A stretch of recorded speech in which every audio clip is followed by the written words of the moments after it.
सत साहेब देव, बंदी छोड़ बंदी छोड़ सतगुरु रामपाल जी महाराज की देव, बंदी छोड़ कबीर साहब की देव। भगत भाइयों, ये ज्ञान अमृत एवं षड्यंत्र का बीज पुस्तक एवं PDF फाइल प्राप्त करने के लिए 98-280 और 72-914 ओम प्रकाश दास, राजस्थान, श्री गंगानगर से। भगत भाइयों, संत रामपाल जी महाराज को जेल में 10 साल होने को है। बड़ी यातनाएं मिल रही है। भगत भाइयों, आप इस मुनिद्रमा टेस्ट और RSS गुंडों और कबीर परमेश्वर भक्ति ट्रस्ट गुंडों को साथ छोड़ोगे तो संत रामपाल जी महाराज भगत भाइयों बाहर आ सकते हैं, अन्यथा संत रामपाल जी महाराज बाहर आने का नाम नहीं लेंगे। क्यों कि इन गुंडों को इनका धंधा चल रहा है भगत भाइयों। तो भगत भाइयों, हिसार जेल में 10 साल से सजा काट रहे संत रामपाल जी महाराज के नाम से देश विदेश में चल रहे सभी फर्जी सतलोक आश्रम संचालकों को, सभी फर्जी नामदान सेंटरों को चलाने वाले मुनिद्रमा टेस्ट के गुंडे दान पाठ 10वां अंश आदि के रूप में ले रहे पैसों के पूरे साल का ऑडिटर लेखा जोखा सरकार को देती है, तो संत रामपाल जी महाराज के शिष्यों को क्यों नहीं देते? तो भगत भाइयों, एक हाथ में ज्ञान अमृत षड्यंत्र का बीज पुस्तक लेकर और एक हाथ में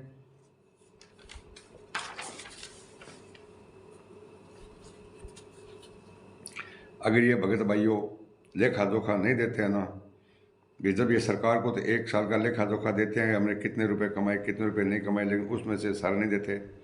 अगर आप इनसे लेखा जोखे मांग रहे हो और अगर ये नहीं देते हैं ना, ये सब हत्यारे हैं, सब बलात्कारी है भगत भाइयों, ठीक है ना। ये हर नाम पर, मदर रमेणी के नाम पर, 10वें अंश के नाम पर, जोत के नाम से, पाठ के नाम पर ठगी मारते हैं। इसलिए भगत भाइयों, अपने को इन लोगों गुंडों को भगाना है और या इनको बोलो ये नामदान सेंटर फर्जी है, यहाँ से छोड़कर भाग जाओ, वरना अब आपके बहुत दूर दशा होगी भगत भाइयों, बहुत दूर दशा होगी।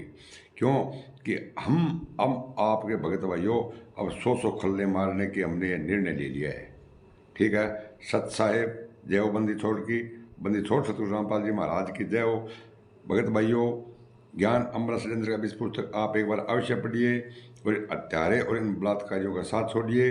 भगत भाइयों, आगे मैं वीडियो रामचंद्र दास कानपुर वाले लगा रहा हूँ, वो भी सुन लीजिए। सत साहेब जय हो, बंदी छोड़ सतगुरु रामपाल जी महाराज की जय हो। बंदी छोड़ सतगुरु संत रामपाल जी महाराज की जय हो। परमात्मा श्री प्यारी आत्मा कानपुर श्री रामचंद्र दास के साहब। भगत भाई, उसमें संत रामपाल जी महाराज सभी केसों का जजमेंट दिया हुआ है। संत रामपाल जी महाराज 18/9/2014 तक हिसार जेल में शास्त्रम मरते दिन तक आजीवन कारावास की यातनाएं झेल रहे हैं। उनको एक दिन का पैरोल तक भी इन गुंडों ने नहीं ले दिया। 10 साल हो गए, जबकि वही राम रहीम सुनारिया जेल में है, वही हरियाणा प्रदेश, वही मुख्यमंत्री मनोहर खट्टर जी थे, और सुनारिया जेल रोहतक जिला में है। और उस राम रहीम को 28 अगस्त 2017 को उसको सजा हुई थी। 28 अगस्त 2017 से आज 2024 तक लगभग 2.5 साल पैरोल पे बाहर रहा, लगभग 30 महीना पैरोल से बाहर रहा। इतना पैरोल को इसको छूट दी गई, फरलो और पैरोल दोनों मिलाकर के ना। और संत रामपाल जी महाराज को एक दिन का पैरोल नहीं दिया। संत रामपाल जी महाराज की माता जी खत्म हो गई, माता जी एक्सपायर हो गई, वो अपना शरीर छोड़ दिया।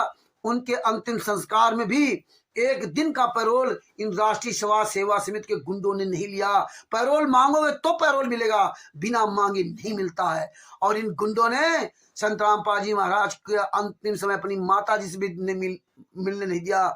इन गुंडों के जूता चलाइए भगत जी, सवाल करो और हरामजादों से पूछो कि तुम कमीने की औलादो जो इतने बड़े बड़े आश्रम चला रहे हो संत रामपाल जी महाराज के नाम से, कितना पैसा आता है? हर साल तुम गुंडे ऑडिट करते हो, इनकम टैक्स क्यों दिखाते हो? आप सरकार को दिखाते हो, ये फरवरी मार्च अप्रैल में ये पूरा ऑडिट करते हो, सरकार को पूरा लेखा दिखाते हो ट्रस्ट का कि इतना पैसा आया, इतना गया, इतना खर्च हुआ, इतने जमीन खरीदी, इतने का आश्रम बनाए, इतने भंडारा किए, वो पूरा लेखा जोखा ये गुंडे सरकार को देते हैं। लेकिन भगत समाज क्यों नहीं देते? भगत समाज को सोचना चाहिए और जूता चलाओ, इनसे मांगो कि भैया तुम अगर संत रामपाल जी महाराज शिष्य हो, सच्चे शिष्य, तो बताओ कितना पैसा कहां से आता, कौन कौन तुम्हें चंदा देता, कहां से आश्रम चल रहे हैं? ये गुंडे आतंकवादियों से पैसा लेते हैं, ये गुंडे गुंडों से पैसा लेते हैं, ये बड़े बड़े धन्ना सेठ जो नंबर 2 काम करते हैं उनसे पैसा लेते हैं।